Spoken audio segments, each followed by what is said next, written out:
Assalamualaikum warahmatullahi wabarakatuh. Perkenalkan, nama saya Indri Ardia Garini, NPM 223614309, Prodi Bisnis Digital. Pada kesempatan ini saya akan menjelaskan tentang sejarah pemilu dari masa Orde Lama, Orde Baru, dan juga Reformasi. Yang pertama yaitu pemilu Orde Lama. Orde Lama merupakan sebuah sebutan untuk menggambarkan periode kepemimpinan Presiden Soekarno di Indonesia sejak tahun 1945 hingga 1968. Kehidupan politik pada masa Orde Lama sendiri dibilang cukup aktif karena setelah kemerdekaan, Indonesia berlaku sistem multipartai. Dalam sejarah kemerdekaan Indonesia, kondisi tersebut ditandai dengan adanya 25 partai politik aktif, di mana ditandai pula pada adanya maklumat Wakil Presiden nomor 20 tanggal 16 Oktober 1945 dan juga pada maklumat pemerintah tanggal 3 November 1945. Pada masa Orde Baru sendiri, pemilu hanya dilakukan sekali, yaitu pada tahun 1955. Pemilu 1955 dibagi menjadi dua tahapan, yaitu pemilu untuk memilih anggota DPR dan pemilu untuk memilih anggota konstituante. Ada 30 partai politik dan lebih dari 100 daftar kumparan serta calon perorangan yang mengikuti pemilu tahun 1955, di mana 5 contoh partai politik besar saat itu adalah Partai Nasional Indonesia, Masyumi, Nahdlatul Ulama, Partai Komunis Indonesia, Partai Syarikat Islam Indonesia.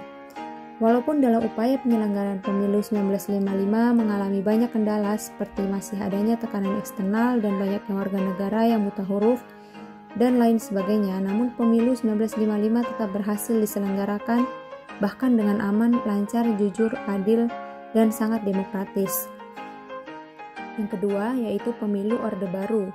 Orde Baru merupakan suatu sebutan yang menggambarkan masa pemerintahan Indonesia di bawah Presiden Soeharto, yaitu pada periode tahun 1966 hingga 1998. Perbedaan Orde Lama dan Orde Baru juga dapat dilihat dari sisi pemilu yang dilaksanakan di mana berbeda dengan masa Orde Lama yang hanya berlangsung satu kali. Pada masa Orde Baru berlangsung 6 kali pemilu.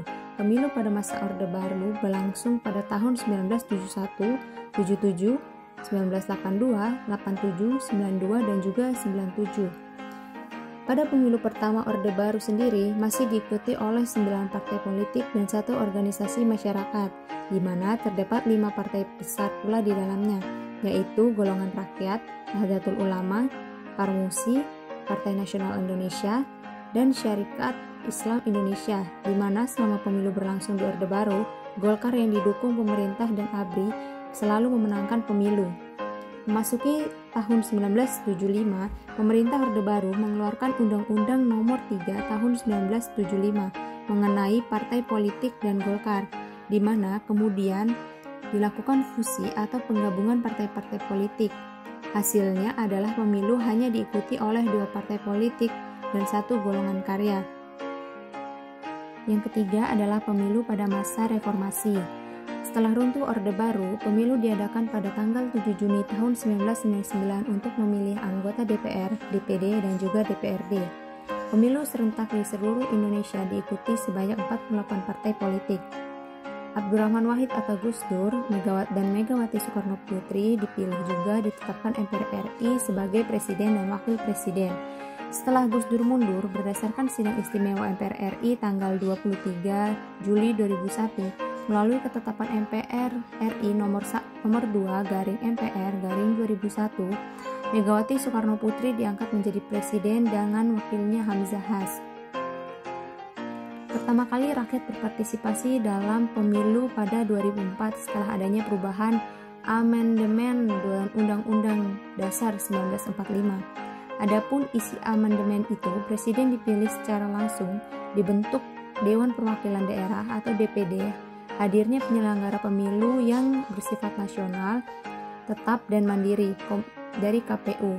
Pemilu 2004 diadakan pada 5 April, diikuti peserta dari 24 partai politik untuk memilih DPR, DPD, dan juga DPRD. Pertama kalinya juga rakyat berpartisipasi langsung dalam pemilihan presiden. Pemilu ini diselenggarakan dalam 2 putaran. Pertama pada 5 Juli 2004 dan kedua pada 20 September. Ada 5 pasangan calon, yakni Susilo Bambang Yudhoyono dan Yusuf Kala terpilih sebagai Presiden dan Wakil Presiden periode 2004 hingga 2009. Pemilu legislatif diselenggarakan pada 9 April, adapun jumlah peserta sebanyak 44 partai politik. Sedangkan pemilihan presiden dilaksanakan hanya 1 putaran pada 8 Juli 2009. Pesertanya terdiri atas 3 pasang calon, yakni Susilo Bambang Yudhoyono dan Budianto terpilih sebagai presiden dan Budiono, terpilih sebagai presiden dan wakil presiden periode 2009 hingga 2014. Pemilu legislatif diadakan pada 9 April 2014. Pemilih dalam negeri pada 30 Maret hingga 9 April untuk memilih di luar negeri. Peserta sebanyak 15 partai politik, 3 diantaranya dari partai lokal Aceh. Pemilihan presiden dan wakilnya pada pemilu 2014 dilangsungkan pada 9 Juli 2014. Ada 2 pasangan calon waktu itu, Joko Widodo dan Muhammad Yusuf Kala ditetapkan sebagai presiden dan wakil presiden periode 2019 hingga 2014 hingga 2019, Selanjutnya pemilu legislatif 2019 diselenggarakan pada 17 April serentak dengan pemilihan presiden. Pasangan Joko Widodo dan Ma'ruf Amin terpilih menjadi presiden dan wakil presiden periode 2019 hingga 2024. Halo, perkenalkan nama saya Solikin. Di sini saya ingin memaparkan sebuah materi pengertian dan jenis dari kampanye. Kampanye sendiri sering terjadi di dunia ini, termasuk negara kita Indonesia, karena kampanye juga sebuah bentuk demokrasi dari masyarakat. Di Indonesia sendiri, kampanye sering terjadi 5 tahun sekali saat terjadinya pergantian pemimpin, baik itu wali kota, bupati, DPR, bahkan presiden. Kampanye politik sebenarnya adalah di mana seorang pemimpin melakukan suatu orasi, mengeluarkan janji-janji, mengutarakan visi misi dan olah pikirnya untuk memajukan suatu tempat atau negara kita Indonesia. Mereka berkampanye menantangkan suaranya untuk mendapatkan dukungan yang sangat banyak, yang sangat besar dari semua kalangan masyarakat dari bawah maupun sampai atas. Karena kampanye sendiri adalah suatu bentuk komunikasi antara satu atau beberapa orang kepada banyak orang dalam mencari suatu dukungan untuk mencari tujuan sebagai seorang pemimpin.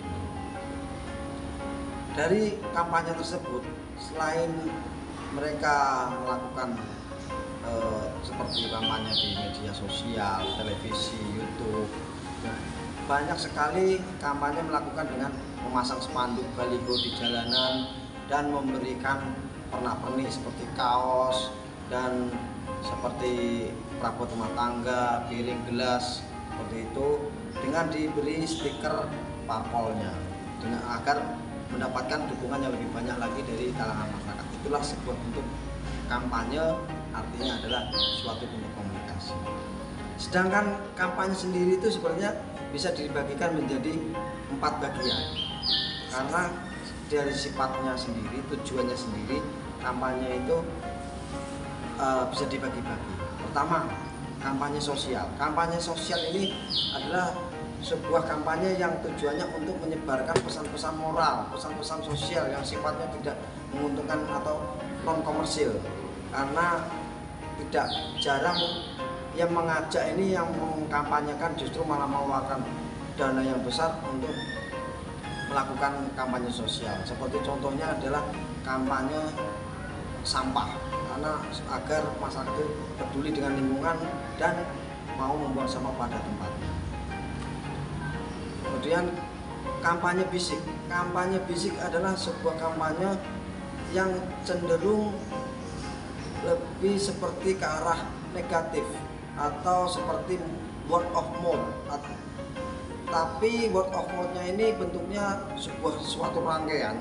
Dia berusaha memiliki suatu analisis network, dan network itu bekerja dalam word of mouth-nya itu, lalu kemudian melakukan kampanye secara underground bisa dibilang begitu, cenderung ke arah negatif ya, karena kadang-kadang menggosipkan seorang pemimpin agar di pemilu yang akan datang tidak lagi terpilih. Kampanye promosi adalah kampanye dilakukan lebih banyak oleh perusahaan-perusahaan produk agar produknya ini laku dan kalangan masyarakat maupun dari bawah maupun atas bisa membelinya dan dia mendapatkan profit yang sangat besar. Kampanye politik, nah ini kampanye yang tadi kita bicarakan di awal tadi adalah kampanye di mana pada dasarnya ini kampanye politik, kampanye yang dilakukan kepada banyak orang ataupun masyarakat luas untuk memberitahukan berbagai informasi seputar calon pemimpin yang diusung oleh suatu partai politik. Informasinya sendiri biasanya terdiri dari pesan, buah pikiran, program yang akan dibuat oleh calon pemimpin itu jika berhasil maju ke bangku kekuasaannya. Kampanye politik dilakukan oleh politikus dan selama masa pergantian kepemimpinan di pemerintahan. Perkenalkan, saya Triprianto dari Prodi Teknik Elektro akan menjelaskan tentang kampanye berdasarkan medianya. Yang pertama adalah kampanye secara langsung. Kampanye secara langsung adalah jenis kampanye yang dilakukan secara live dan tatap muka. Dalam kampanye ini, tokoh utama, calon ataupun kandidat akan hadir dan menemui masyarakat untuk menyampaikan program maupun pesan-pesan untuk menarik dukungan masyarakat. Kampanye ini lazimnya dilakukan di gedung, lapangan, ataupun stadion yang bisa diakses oleh semua orang. Dan selanjutnya adalah kampanye elektronik. Kalau kampanye langsung, para kandidat akan menemui pendukungnya secara real. Maka kampanye elektronik dilakukan dengan memanfaatkan media elektronik, misalnya melalui YouTube ataupun podcast. Dan yang ketiga adalah kampanye cetak. Setelah kampanye langsung dan media elektronik, kampanye juga bisa dilakukan menggunakan media cetak seperti poster, selebaran, brosur, bahkan memasang baliho bergambar kandidat dan program-programnya di pusat kota dan tempat strategis yang banyak dilalui oleh orang. Nah, selanjutnya adalah teknik-teknik dalam berkampanye. Dalam berkampanye kita perlu memiliki teknik-teknik agar seseorang ataupun masyarakat tertarik pada kita, yaitu pertama misalnya adalah partisipasi. Seorang kandidat yang memiliki komunikasi yang baik tidak akan hanya bicara dan membiarkan audiens hanya menjadi pendengar. Alih-alih memaksa audiens menjadi pendengar, mereka juga akan membiarkan audiens berpartisipasi. Partisipasi ini sendiri biasanya membiarkan audiens untuk berbicara dan didengar oleh kandidat. Bisa dibilang partisipasi merupakan teknik dasar dalam berkampanye, terutama jika kampanye dilakukan secara langsung dan tatap muka. Selain teknik partisipasi, ada juga teknik asosiasi. Teknik asosiasi adalah teknik di mana kandidat mengaitkan sebuah peristiwa yang sering terjadi dalam kampanyenya untuk menarik perhatian masyarakat.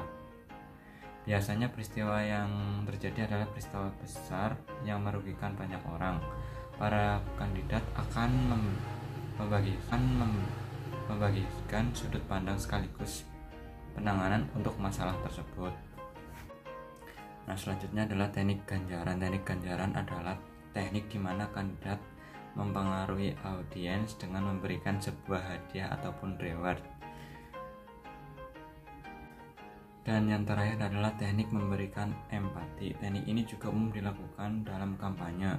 Tujuannya adalah untuk membangun image yang baik di hadapan audiens.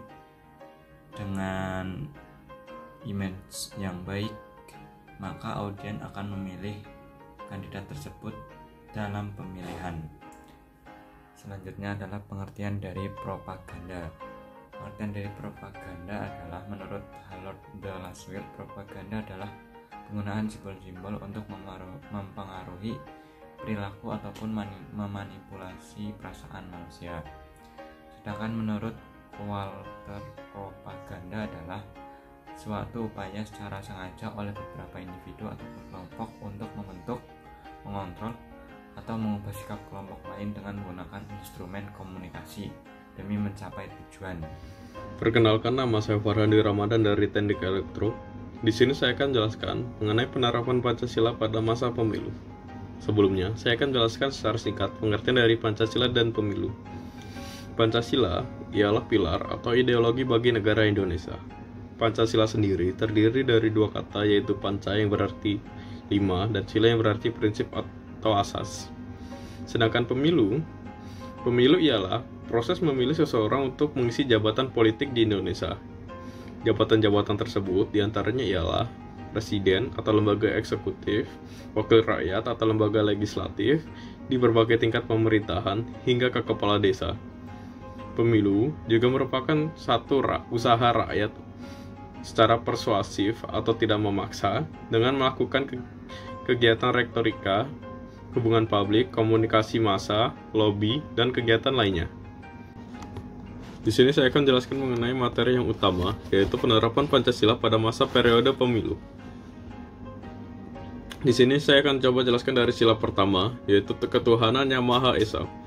Dari sila pertama ini kita dapat melakukan perilaku inklusif, yang artinya menginginkan kebersamaan meskipun adanya perbedaan. Yang contoh, tidak melihat dirinya atau kelompoknya melebihi orang lain, toleransi terhadap sesama, dan menghormati sesama pilihan. Sila kedua, kemanusiaan yang adil dan beradab. Dari sila kedua ini kita dapat bersifat pluralistik, yaitu saling menghargai, menyayangi, dan toleransi di tengah keramahan budaya, ras, adat istiadat, bahasa, dan agama yang beragam. Sila ketiga, persatuan Indonesia. Di sila ketiga ini, segala macam perbedaan direntakan untuk mencapai satu kepentingan, dan semua gagasan yang muncul akan diakomodasi dalam kesepakatan bersama. Seperti halnya kesepakatan yang muncul terkait pemilu dari DPR, pemerintah, dan KPU untuk tahap penyelenggaraan. Sila keempat, kerakyatan yang dipimpin oleh hikmat kebijaksanaan dalam permusyawaratan perwakilan.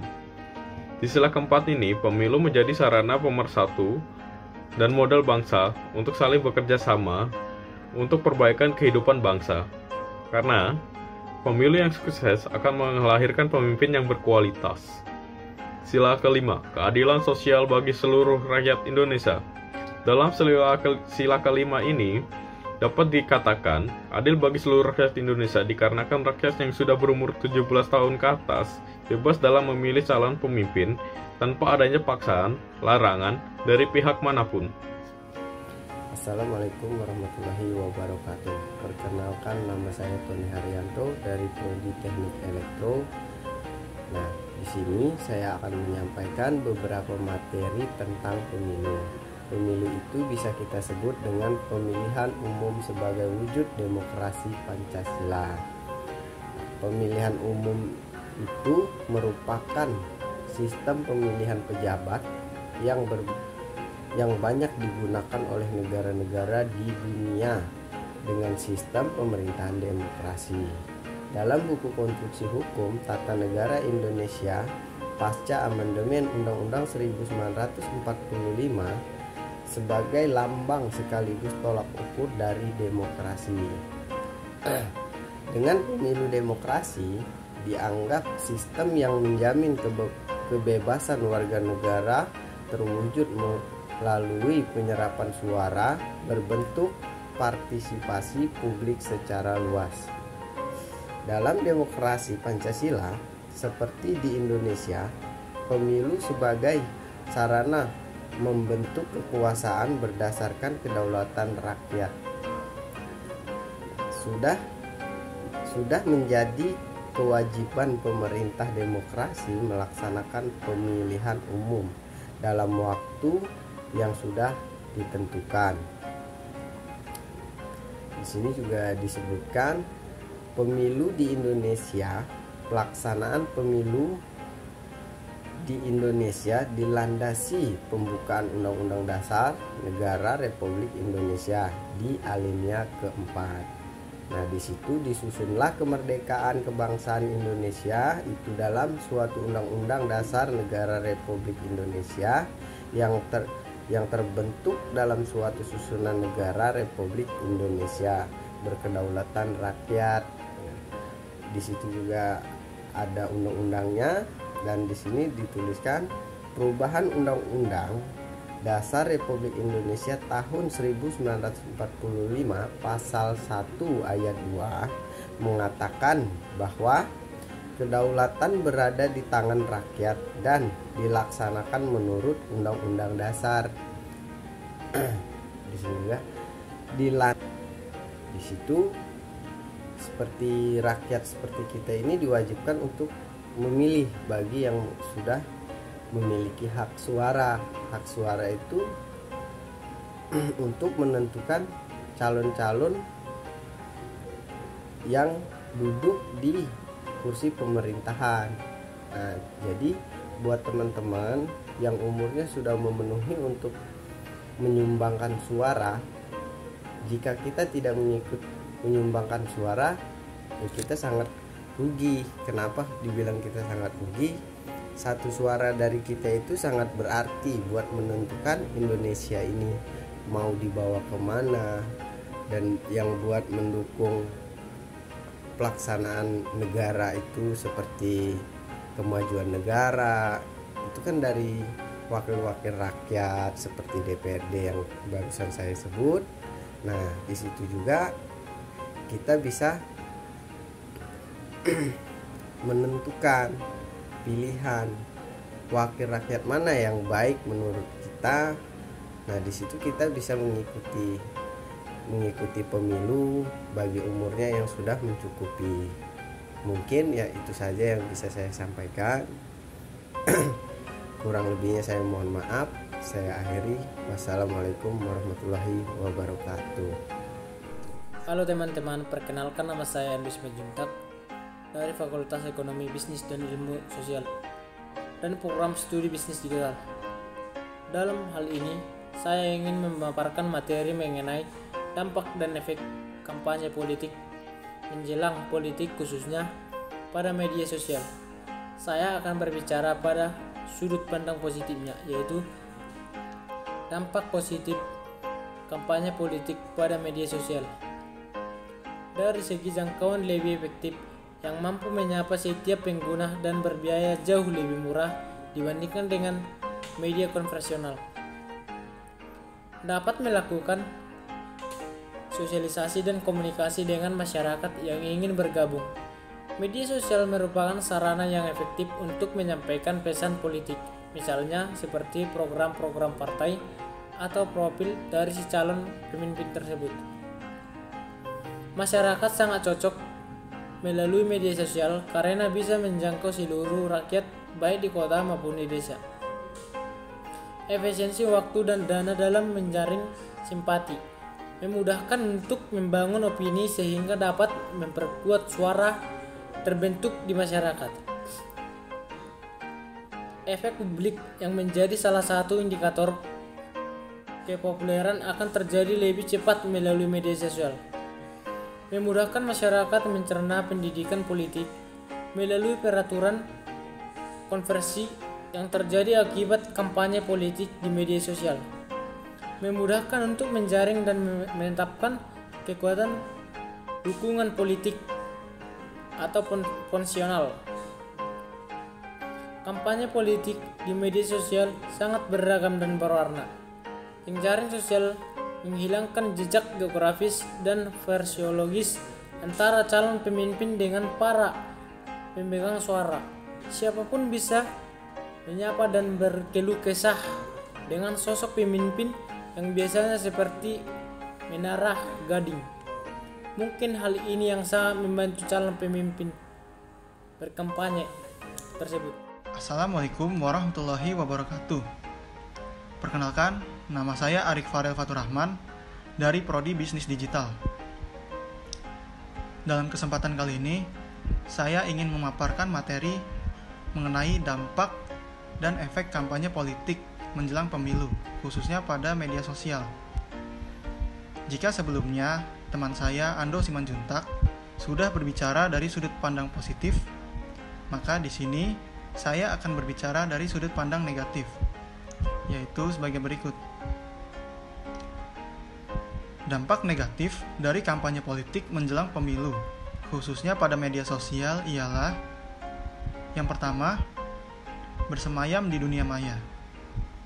Siapapun dengan akun anonim dapat melakukan kampanye hitam atau melemparkan isu negatif mengenai calon-calon pemimpin atau partai politik manapun. Dan respon terhadap isu-isu ini juga bisa terjadi dengan sangat cepat, termasuk penyebarannya. Yang kedua, perseteruan kampanye antar partai politik yang saling menjelek-jelekan partai lainnya dan cenderung menyudutkan partai politik tertentu akan berpengaruh terhadap persepsi masyarakat terhadap partai politik tersebut. Dan yang paling buruk adalah munculnya apatisme politik masyarakat. Yang ketiga, media sosial hanya berpengaruh signifikan bagi politikus yang bekerja sepanjang waktu, bukan pekerjaan instan 5 tahun sekali. Mereka yang intens menyebarkan ide-ide dan berdiskusi dalam bidang tertentu secara mendalam sepanjang waktu akan mendapatkan hasilnya saat pemilu. Yang keempat atau yang terakhir, masyarakat lebih berani berkomentar di media sosial, namun tidak berani mempertanggungjawabkan pendapatnya di dunia nyata. Baik, demikian kiranya yang bisa saya sampaikan mengenai dampak kampanye politik menjelang pemilu, khususnya pada media sosial dari sudut pandang negatif. Kurang lebihnya, saya mohon maaf jika ada salah kata yang terucap, dan atas perhatiannya, saya ucapkan terima kasih yang sebesar-besarnya. Akhir kata, saya ucapkan wassalamualaikum warahmatullahi wabarakatuh. Oke, pada video sebelumnya kita telah membahas tentang dampak kampanye menjelang pemilu di Indonesia, dan pada video saat ini saya akan membahas tentang black campaign yang ada di Indonesia. Nah, apa itu black campaign? Black campaign adalah kampanye hitam. Dia berasal dari kata bahasa Inggris yang artinya berkampanye dengan cara buruk dan jahat. Jadi kampanye hitam ini saling menjatuhkan satu sama lain ya, masing-masing kandidat melalui media massa, media sosial maupun berita yang ada di negara tersebut menjelang kampanye. Biasanya ini bisa terjadi ya. Nah, bagaimana sejarahnya? Sejarahnya itu ada di pertama kali bermula di Amerika Serikat pada tahun 1796. Pada masa itu calon presiden John Adams dan Thomas Jefferson, mereka saling sama-sama bisa menjatuhkan nama baik maupun keluarganya bisa saling memberikan kabar hoax mengenai status mereka maupun kepribadian mereka supaya para pendukungnya tidak memilih mereka. Dan kemudian black campaign ini dilakukan oleh kandidat atau calon bahkan pihak lain secara efisien untuk menyerang satu sama lain kandidat atau calon lain supaya para pendukungnya itu meninggalkan calon presiden yang didukungnya dan beralih ke calon presiden yang menjadi lawannya.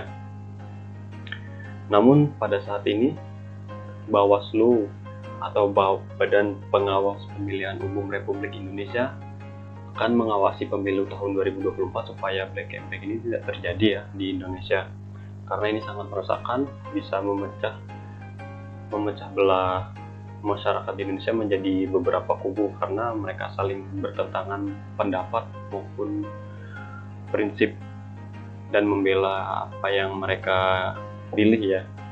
Penyelenggara pemilu dan penegak hukum perlu memberikan perhatian lebih terhadap keberadaan situs atau kampanye hitam atau black campaign yang ada di Indonesia. Jadi situs-situs tersebut yang menyebarkan hoax maupun lainnya yang supaya nama baik itu tercemar akan dihapuskan pada pemilu 2024 mendatang. Ini tidak selaras dengan Pancasila yang ada di Indonesia ya. Nah, upaya pemerintah untuk menghindari black campaign supaya tidak terjadi adalah upaya preventif. Upaya preventif yaitu literasi tentang media sosial supaya penyebaran berita secara benar dan sesuai di lapangan yang terjadi. Kemudian cara upaya represif yaitu penegakan hukum dan menutup akun atau situs yang menyebarkan ujaran kebencian dari para calon kandidat, calon presiden maupun calon wakil presiden. Demikian video tentang pembahasan black campaign. Terima kasih. Assalamualaikum warahmatullahi wabarakatuh. Perkenalkan, nama saya Andri Pramono dari Prodi Teknik Elektro. Di sini saya akan menjelaskan bagaimana kampanye dilaksanakan tetap menjaga kesatuan bangsa. Kampanye adalah sebagaimana maksud dilaksanakan dalam rangka penyampaian pesan kampanye pemilu oleh peserta pemilu kepada masyarakat dengan menggunakan bentuk tulisan secara gambar yang bersifat naratif, grafis, karaktif atau interaktif atau tidak interaktif. Dalam kampanye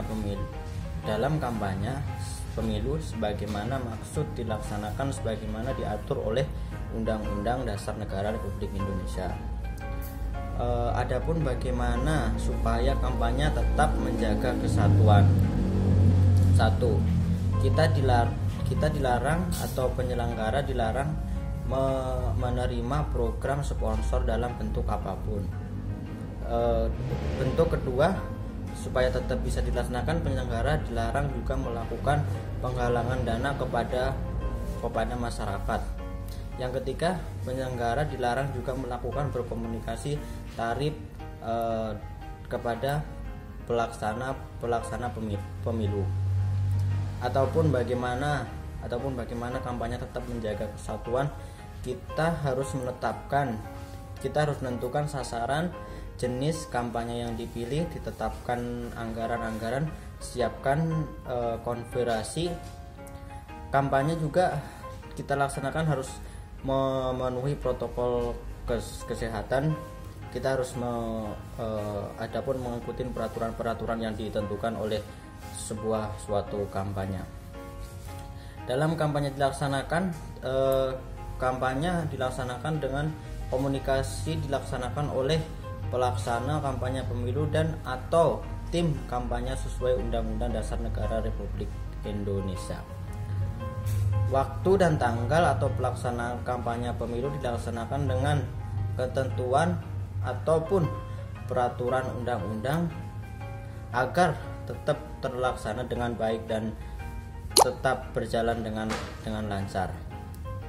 Dalam suatu kampanye kita membangun yang lebih bagus supaya kampanye itu bisa terlaksanakan dengan baik dan supaya kita yang akan melaksanakan kita benar-benar menentukan siapa yang akan dipilih sebagai calon pemilu. Sekian video saya, apabila kurang lebihnya saya mohon maaf yang sebesar-besarnya. Assalamualaikum warahmatullahi wabarakatuh. Hai, perkenalkan nama saya Woode Yunita Dwi Ananda Ukasya dengan NPM 223611410 Prodi Bisnis Digital. Di sini saya akan memaparkan kesimpulan dan solusi tentang penerapan nyata Pancasila pada masa kampanye pemilu. Wilayah negara Indonesia yang luas dengan jumlah penduduk yang besar dan menyebar di seluruh Nusantara serta memiliki kompleksitas nasional menuntut penyelenggara pemilu yang profesional dan memiliki kredibilitas yang dapat dipertanggungjawabkan. Oleh karena itu, perlu dilakukan upaya untuk lebih meningkatkan fungsi perencanaan, pelaksanaan, pengawasan, dan evaluasi penyelenggaraan pemilu. Perlu dilakukan upaya untuk mengakomodasi dinamika dan perkembangan masyarakat yang menuntun peran parpol dalam kehidupan berbangsa dan bernegara, serta tuntunan mewujudkan parpol sebagai organisasi yang bersifat nasional dan modern. Upaya tersebut antara lain dapat ditempuh melalui pendidikan politik dengan memperhatikan keadilan dan kesetaraan gender yang ditunjukkan untuk meningkatkan kesadaran akan hak dan kewajiban, meningkatkan partisipasi politik dan inisiatif warga negara, serta meningkatkan kemandirian dan kedewasaan dalam kehidupan berbangsa dan bernegara. Agar tercipta derajat kompetisi yang sehat, partisipatif, dan mempunyai derajat keterwakilan yang lebih tinggi, serta memiliki mekanisme pertanggungjawaban yang jelas, maka penyelenggaraan pemilu harus dilaksanakan secara lebih berkualitas dari waktu ke waktu. Oleh karena itu, perlu diupayakan perubahan untuk memperkuat lembaga perwakilan rakyat melalui langkah mewujudkan sistem multipartai sederhana yang selanjutnya akan menguatkan pula sistem pemerintahan presidensial sebagaimana dimaksud dalam Undang-Undang Dasar Negara Republik Indonesia tahun 1945. Sekian dari saya, terima kasih. Wassalamualaikum warahmatullahi wabarakatuh.